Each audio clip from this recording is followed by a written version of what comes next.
Berbicara sejarah Liga Indonesia ya.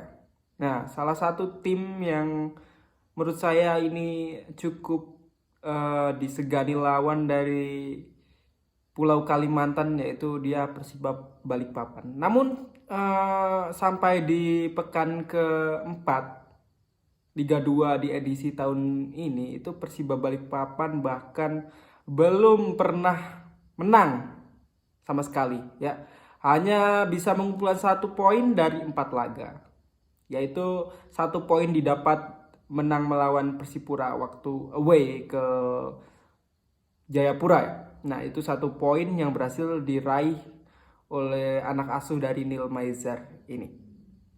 Namun di laga kali ini Persiba Balikpapan di menit akhir di menit ke-95 itu secara mengejutkan mampu memenangkan laga, mencetak gol ya lewat sayap kiri mereka lewat tendangan dari Ardiana ya, mampu menjebol gawang dari kesebelasan Kalteng Putra di penghujung laga dan membuat pelatih kepala Neil Maizar bisa bernafas lebih lega ya. Setelah sebelumnya Neil Maizar ini sangat tertekan dan dia saat diwawancarai dia ingin merubah cara permain dari Persiba Balikpapan dan akhirnya terjawab sudah di pertandingan kali ini. Persiba Balikpapan mampu mencuri ya atau mengampankan 3 poin di kandang sendiri ya. Karena terlalu ironis dengan Persiba Balikpapan mempunyai fasilitas yang sangat bagus namun secara prestasi bisa dibilang sangat buruk di edisi kali ini ya. Nah, ini masih di pekan ke-5 ya, semoga Persiba mampu bangkit dan nanti bisa mengejar tim yang lain gitu. Sementara tadi di pertandingan yang lain Persipura melawan Sulut United mereka berbagi poin ya. Di pekan keempat kali ini mereka berbagi poin ya, poin 1 poin dan Sulut United mendapatkan tambahan 1 poin. Dengan demikian Sulut United mendapatkan 7 poin sementara Persipura mendapatkan 1 poin juga sehingga bertambah dari 5 ke 6 ya. Jadi dengan demikian peringkat dari klasemen sementara tidak berubah ya. PSBS Biak tetap berada di puncak klasemen dengan torehan 7 poin dan hanya menang agregat gol atas Sulut United ya. Sementara Persiba Balikpapan yang telah memenangkan laga di malam kali ini tetap berada di peringkat ke-7 dengan torehan 4 poin ya, yang sebelumnya hanya baru mengumpulkan 1 poin dan kalah agregat gol ya dengan Persiwar Warupen ya. Jadi tadi pertandingan yang cukup menarik ya karena laga bertajuk derby juga, derby Kalimantan. Kita akan membacakan susunan pemain dan data menarik ya dari masing-masing tim. Oke. Dari Kalteng ya kita akan bacakan ada Jandia, ada Dutra ya sebagai kapten, kemudian ada Nozim, ada Rumere, ada Zakaria, kemudian ada MI Bekop, ada Dendi AM, ada Dadang, kemudian ada William Korea, kemudian ada Manda Cingi, ada A Europa ya. Kemudian di Balikpapan dia ada Dian, ada Fauka, ada Atama, ada Luis Junior, ada Huai, ada M. Robi sebagai kapten. Dia sangat tenang sekali. Kemudian ada Ardi, ada Yusuf, ada Randi, Mai, ada Misbah, ada Komboy. Oke. 10 kreasi peluang diciptakan oleh para pemain Persiba Balikpapan di Pegadaian Liga 2 sampai pekan keempat menjadi yang terendah dari seluruh tim yang ada gitu. Jadi memang Persiba ini menjadi salah satu tim yang bisa dibilang kurang kreatif ya, kurang bisa mengkreasi sebuah peluang, nggak bisa mengcreate sebuah peluang. Jadi kalau dilihat dari data berarti para pemain depan ya, terutama dari gelandang serang Persiba Balikpapan ini sangat-sangat tidak terkoneksi dengan lini depan ya. Susah, mereka seperti bermain individu ya. Susah sekali untuk menjadi satu ya, ibarat air sama minyak ya. Ini saya belak-belakan aja karena cukup kecewa dengan performa Persiba Balikpapan ya.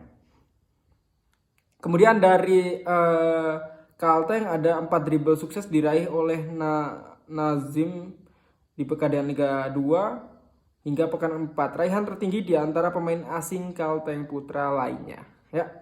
Ya, ini data yang biasa menurut saya dari Kalteng. Oke. Jadi tadi secara permainan ya memang Persiba Balikpapan sebagai tuan rumah itu mengambil inisiasi untuk selalu menyerang ya ke depan terus ya.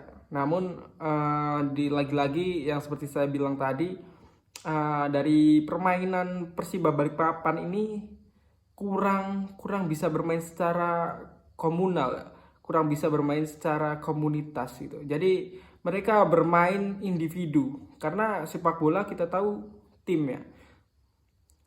Kalau kata Coach Justin ya lu nggak usah lu nggak usah belajar skill yang terlalu tinggi ya, lu cuman belajar passing yang bagus ya, ada ruang kosong kita cari di situ umpan. Nah itu secara strategi permainan akan terjadi secara sendirinya gitu kan. Nah kalau kita lihat dari permainan Persiba ini sangat-sangat jauh ya para pemain. Kita lihat ketika Persiba berhasil mengkanter ya atau menyerang ke lini pertahanan dari Kalteng, itu 3 atau sampai 4 pemain dari Persiba itu maju ke area pertahanan dari Kalteng, namun dari sisi yang membantu pemain yang pegang bola itu nggak ada ya. Ya terus yang pegang bola ini mau umpan juga susah. Masa harus selalu umpan crossing ya, umpan lambung kan susah gitu kan. Sementara dari Kalteng secara permainan sebagai tim tamu saya kira itu sangat bagus karena kalau dilihat memang Kalteng menginginkan poin seri atau poin 1 ya. Dan akhirnya walaupun di menit akhir tadi itu umpan lambung berhasil ya. Tapi emangnya mau bermain seperti itu terus ya? Iya, kalau bisa seperti itu terus itu susah. Itu 1000 kali percobaan mungkin hanya 3-4 kali berhasil umpan lambung seperti itu. Ya. Tadi karena positioning aja yang memang bagus dari Ardi gitu kan. Jadi saya kira kritikan itu harus diterima oleh kepelatihan ataupun para pemain Persiba agar bermain lebih cair ya, antar pemain lebih dekat lah bisa dibilang ya jarak antar pemain ini. Ketika jarak pemain ini dekat atau bisa membentuk segitiga ataupun segi 4, ini akan memudahkan bola itu untuk meluncur ke area penyerangan dari Persiba gitu. Gitu aja sih. Nanti kreasi peluang akan terbentuk secara sendiri. Itu entah mau dari tendangan spekulasi ataupun terobosan-terobosan yang bagus. Ya terbukti tadi juga gol juga kan bisa dibilang gol cantik ya. Nggak ada yang egois ya. Kalau dilihat ya.